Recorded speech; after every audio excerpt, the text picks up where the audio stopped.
നമസ്കാരം.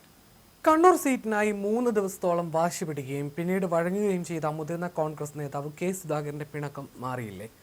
ടെലിവിഷൻ ചാനലിനോട് സംസാരിക്കവെയുള്ള പരാമർശമാണ് ഈ സൂചന നൽകുന്നത്. വിവാദങ്ങൾക്കും ഡൽഹി യാത്രകൾക്കും ശേഷമുള്ള ആദ്യ പ്രതികരണത്തിൽ പിണറായി സർക്കാരിന്റെ തുടർച്ചയെക്കുറിച്ചുള്ള ചോദ്യത്തിനായിരുന്നു അദ്ദേഹത്തിന്റെ മറുപടി. പിണറായി 3.0 വരില്ലെന്ന് ഉറപ്പിച്ച് പറയാനാകില്ലെന്നും ഉറപ്പിക്കാനുള്ള കാര്യങ്ങൾ തന്റെ കയ്യിലില്ലെന്നും അദ്ദേഹം പറഞ്ഞു. പിണറായി 3.0 വരില്ലെന്ന് ഉറപ്പിച്ചു പറയാൻ എൻ്റെ കയ്യിൽ കാര്യങ്ങളില്ല എന്ന് ആയിരുന്നു അദ്ദേഹത്തിൻ്റെ വാക്കുകൾ. സുധാകരൻ്റെ ഈ പരാമർശം തിരഞ്ഞെടുപ്പ് ഗോതിയിൽ UDFന്റെ ആത്മവിശ്വാസത്തെ ബാധിക്കുമോ എന്ന ഭയത്തിലാണ് നേതാക്കൾ. ഭരണവിരുദ്ധ വികാരം ശക്തമാണെന്ന് പാർട്ടി അവകാശപ്പെടുമ്പോഴാണ് സുധാകരൻ്റെ ഈ വിവാദ പ്രയോഗം. സ്ഥാനാർത്ഥി നിർണയത്തിൽ തന്നെ അവഗണിച്ചതിലുള്ള കടുത്ത അമർഷം സുധാകരൻ മറച്ചുവെച്ചില്ല. മത്സരിക്കാൻ എല്ലാ അർഹതയുണ്ടായിട്ടും തനിക്ക് അവസരം നൽകിയില്ലെന്ന് അദ്ദേഹം തുറന്നടിച്ചു. കണ്ണൂരിലെ സ്ഥാനാർത്ഥി നിർണയത്തിൽ താൻ നിർദ്ദേശിച്ചവരെ സംസ്ഥാന നേതൃത്വം പരിഗണിച്ചില്ലെന്നും തന്റെ ആഗ്രഹത്തിനൊപ്പം പാർട്ടി നിന്നില്ലെന്നും സുധാകരൻ പരിഭവിച്ചു. തിരഞ്ഞെടുപ്പിൽ മത്സരിക്കാൻ തനിക്ക് എല്ലാവിധ അർഹതയും ഉണ്ടായിരുന്നിട്ടും പാർട്ടി അവസരം നൽകിയില്ലെന്നും അദ്ദേഹം തുറന്നടിച്ചു. സിറ്റിംഗ് എംപിമാർ നിയമസഭയിലേക്ക് മത്സരിക്കേണ്ടതില്ലെന്ന ഹൈക്കമാൻഡ് തീരുമാനത്തെ തുടർന്നാണ് താൻ പിന്മാറിയതെന്നും ഇക്കാര്യം രാഹുൽ ഗാന്ധിയും മല്ലികാർജ്ജുന ഖാർഗെയും നേരിട്ട് കണ്ട് സംസാരിച്ചതായും അദ്ദേഹം വെളിപ്പെടുത്തി. താൻ മത്സരിക്കുമെന്ന വാർത്തകൾ എങ്ങനെ പ്രചരിച്ചുവെന്ന് അറിയില്ലെന്നും രാഷ്ട്രീയത്തിൽ പ്രതീക്ഷിച്ചതെല്ലാം എപ്പോഴും സംഭവിക്കില്ലെന്ന യാഥാർത്ഥ്യം ഉൾക്കൊള്ളുന്നതായും അദ്ദേഹം കൂട്ടിച്ചേർത്തു.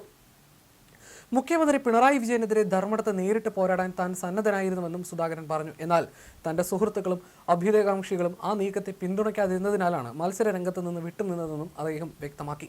കോൺഗ്രസ് നേതൃത്വത്തെ വെല്ലുവിളിച്ചുകൊണ്ട് താൻ ഒരിക്കലും പാർട്ടി വിടാനോ സ്വതന്ത്രനാകാനോ ആലോചിച്ചിട്ടില്ലെന്നും അദ്ദേഹം വ്യക്തമാക്കി.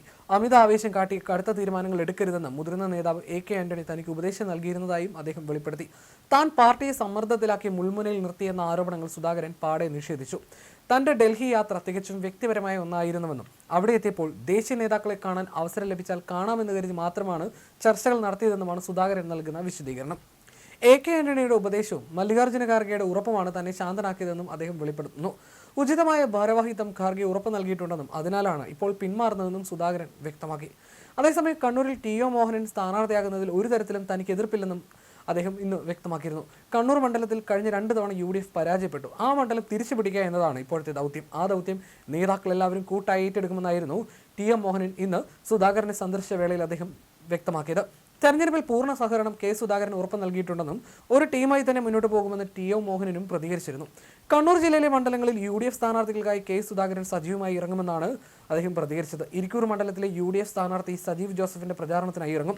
തുടർന്ന് ജില്ലയിലെ മണ്ഡലങ്ങളിൽ UDF സ്ഥാനാർത്ഥികൾക്ക് വേണ്ടിയും പ്രചാരണത്തിനിറങ്ങും.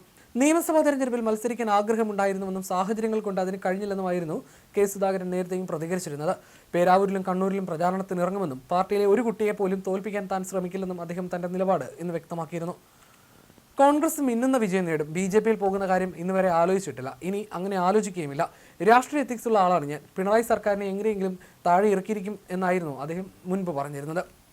ഇതിന് വിഭിന്നമായിട്ടുള്ള പ്രതികരണമാണ് അദ്ദേഹം ഇപ്പോൾ നടത്തിയിരിക്കുന്നത്. ദിവസങ്ങളായി നീണ്ടുനിന്ന അനിശ്ചിതത്വങ്ങളൊടുവിൽ കോൺഗ്രസിൽ തന്നെ തുടരുമെന്ന് കഴിഞ്ഞ ദിവസമാണ് കെ സുധാകരൻ വ്യക്തമാക്കിയത്. 2ാം ഘട്ട സ്ഥാനാർത്ഥി പ്രഖ്യാപനവുമായി ബന്ധപ്പെട്ട് ഡൽഹിയിൽ മാരത്തൺ ചർച്ചകളാണ് കഴിഞ്ഞ ദിവസം നടന്നത്. ഇന്നലെ 2 തവണ കേന്ദ്ര തെരഞ്ഞെടുപ്പ് സമിതി യോഗം ചേർന്നിട്ടും സീറ്റ് തർക്കം തുടരുകയായിരുന്നു. പ്രധാനമായും KC വേണുഗോപാലും VD സതീശനും തമ്മിലായിരുന്നു ഭിന്നാഭിപ്രായങ്ങൾ ഉയർന്നിരുന്നത് എന്നായിരുന്നു വാർത്തകൾ.